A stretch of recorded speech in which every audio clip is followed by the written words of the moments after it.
I grew up faith-wise all over the map. My mom's Jewish, my dad's Catholic.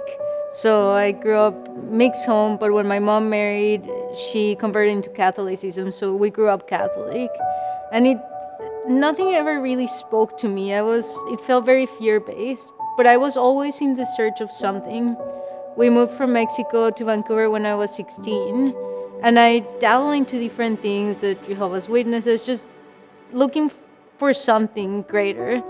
And I never found it. And about roughly a year ago, me and Ryan, my boyfriend, he grew up Christian, and he mentioned he wanted to start going back to church. And eventually I suggested the bridge because I walked by here, we've driven by here, and we came, and it felt like home. I was on the edge of my seat listening to the scripture, something that I never understood, and that if I picked it up myself, it was just a completely foreign language. It's like if I was watching a movie or if I was watching a TV show and I could see myself the way you tell the stories back there. And I also would walk out with a message as to how I thought I could be a better person.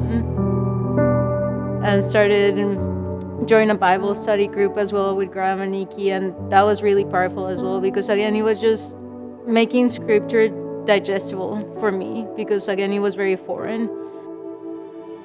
It was slow and gradual, but I think my biggest aha moment, it was mid-January this year. And I went through a bit of a hard personal situation end of December, beginning of January, and I was gone to Chile for work for a full month. And I've struggled with anxiety my whole life. My earliest recollections are of anxiety and all the therapy in the world, but I still struggle with it. And I think my big light bulb moment was when I was in Chile, and I started every morning, I would wake up, Galatians 5, I believe, the fruits of the Spirit. And I would ask for one thing. And it was generally peace. And there was joy, I believe. Peace, joy. And with all my heart, I would pray for it and I would think about it. And I felt it. I felt the most peace and the most joy. And I said, yeah, this is it. That, and also spending that month away and fully asking him for guidance and clarity. Similarly, I got clarity that I had not gotten before. I believe that he died for me and I'm speaking for myself just because I'm a sinner, and I know I definitely have seen a sin, and I know I will sin because I'm human. I believe just something that great is the only thing that could relieve me from my sins. So I do believe that he died for me, and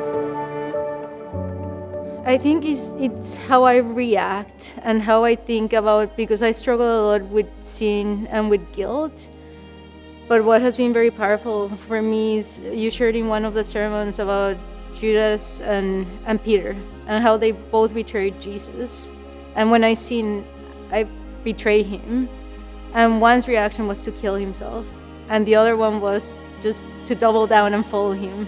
So now when I sin, instead of feeling despair and going like that route, I think, you know what, if someone that betrayed him and 3 times denied knowing him, he still followed him and he forgave him, he'll forgive me. For me, baptism is recognizing I'm a sinner, I'm flawed, and I can't do this on my own, and I don't want to do this on my own.